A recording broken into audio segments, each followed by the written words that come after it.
బీఆర్ఎస్కు ముఖ్యమంత్రి రేవంత్ రెడ్డి ఛాలెంజ్ విసిరారు. మోటార్లకు మీటర్లు పెట్టినా రైతులకు ఉచిత విద్యుత్ నిలిపివేసిన వచ్చే ఎన్నికల్లో తాము పోటీ చేయమని, ఒకవేళ మోటార్లకు మీటర్లు పెట్టకపోయినా ఉచిత విద్యుత్ కొనసాగించిన ఎన్నికల్లో పోటీ నుంచి తప్పుకుంటుందా అని సవాల్ చేశారు. రాజకీయ లబ్ధి కోసం కేసీఆర్ రైతుల ముసుగులో లైఫ్ లైన్ కోసం ప్రయత్నిస్తున్నారని హాట్ కామెంట్ చేశారు. రైతులకు 24 గంటల నాణ్యమైన ఉచిత విద్యుత్ అందించేందుకే రైతు డిస్కమ్ అని సీఎం స్పష్టం చేశారు. ప్రభుత్వ రంగ సంస్థలు ప్రభుత్వం ఉచితంగా అందిస్తున్న విద్యుత్ వినియోగాన్ని రైతు డిస్కంకు కనెక్ట్ చేస్తున్నట్టు తెలిపారు. రైతు డిస్కం వద్దన్న వారు దాని గురించి ఎందుకు విమర్శలు చేస్తున్నారని దుయ్యబట్టారు.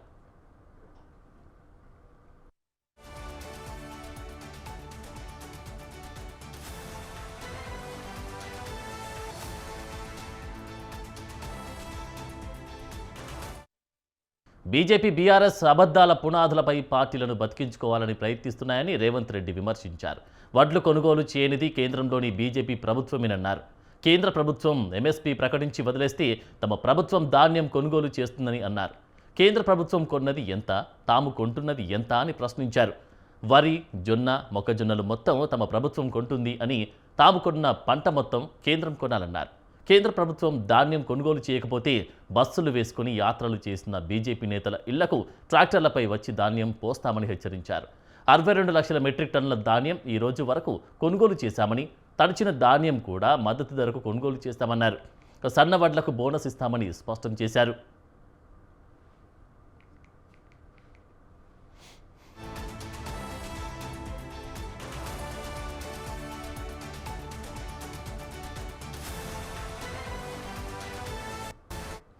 జల వివాదాలను రాష్ట్రాలు సమన్వయంతో పరిష్కరించుకోవాలని మోదీ చెప్పారు. కానీ తుమ్మిడిహట్టి కోసం కలిసి మాట్లాడడానికి మహారాష్ట్ర ముఖ్యమంత్రి అపాయింట్మెంట్ కోరినా స్పందించడం లేదని అన్నారు.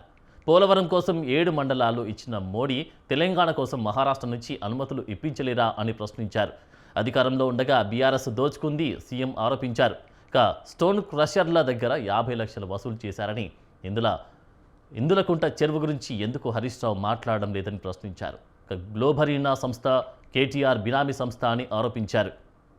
ఎన్టీఆర్ విగ్రహం విషయంలో జరుగుతున్న చర్చపై సీఎం స్పందించారు.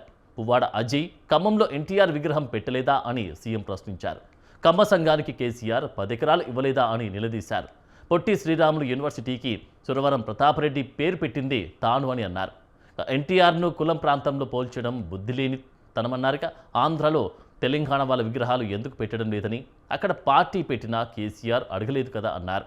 వివాదాలు, సెంటిమెంట్తో రాజకీయాలు చేయాలని తాను అనుకోవడం లేదని, తన దృష్టి అంతా అభివృద్ధిపైనే ఉందన్నారు.